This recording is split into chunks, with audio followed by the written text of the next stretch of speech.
Depuis bien longtemps, les hommes dessinent sur les murs. Les premiers sont les femmes et les hommes préhistoriques qui ont recouvert de peinture les murs de leurs cavernes. On appelle cela l'art pariétal. Si l'art est ensuite rentré dans les musées, depuis quelques années, il cherche à en sortir. C'est dans la scène hip-hop de New York, aux États-Unis, pendant les années 60, que va naître l'art du graffiti. Il s'agit de signer de son nom les murs de la ville, et plus particulièrement les murs du métro. Certains artistes vont se démarquer et développer leur propre style. Mais ils doivent faire vite pour ne pas se faire attraper par la police, car bien entendu ceci est interdit. C'est un art éphémère, car ces œuvres sont souvent effacées ou repeintes. Les street artistes, ou artistes urbains comme on les appelle, sont vus par un large public, ce qui va permettre au graffiti de se diffuser dans le monde entier et de prendre des formes très différentes. Banksy est un street artiste, mais son identité reste secrète. Personne ne sait qui il est.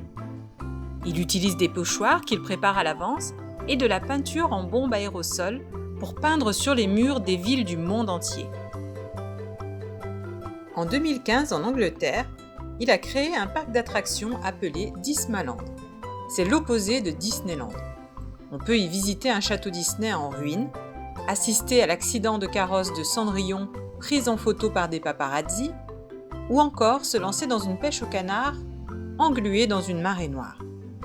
Un jeu permet aussi de piloter sur un plan d'eau de petits bateaux remplis de migrants. Banksy critique ici ce qu'il ne trouve pas normal dans le monde dans lequel on vit, comme la pollution ou le traitement infligé aux migrants. Aujourd'hui, Banksy est un artiste mondialement connu, ce qui ne l'empêche pas de se moquer du marché de l'art. Il fait parfois vendre ses œuvres dans les rues, incognito, comme à New York où il a mis en vente à un prix dérisoire ses peintures signées, si bien que les gens ont pensé que c'était des fausses. Du coup, seules quelques-unes ont été vendues. Ou encore, comme à Venise, où il présente une œuvre représentant un énorme paquebot de croisière défigurant la lagune. Au British Museum en Angleterre, Banksy s'est amusé à placer un morceau de pierre qu'il a lui-même dessiné dans une salle consacrée à l'art préhistorique. On y voit un homme des cavernes poussant un chariot de supermarché. Il faudra attendre 2 ou 3 jours pour que les gardiens se rendent compte de la supercherie. Aujourd'hui, l'œuvre fait partie de la collection permanente du musée.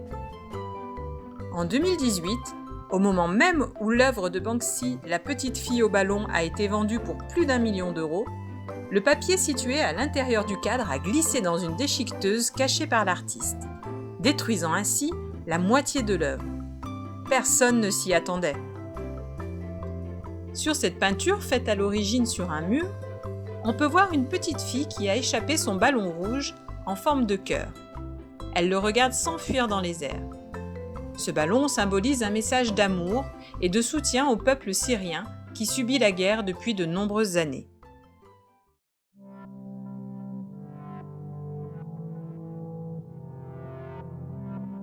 Je te propose maintenant de t'amuser avec La petite fille au ballon, l'œuvre de Banksy.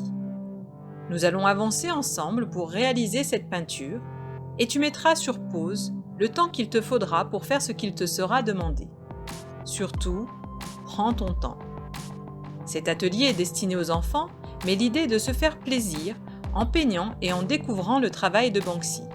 Alors, ne te mets aucune barrière et fais-toi plaisir.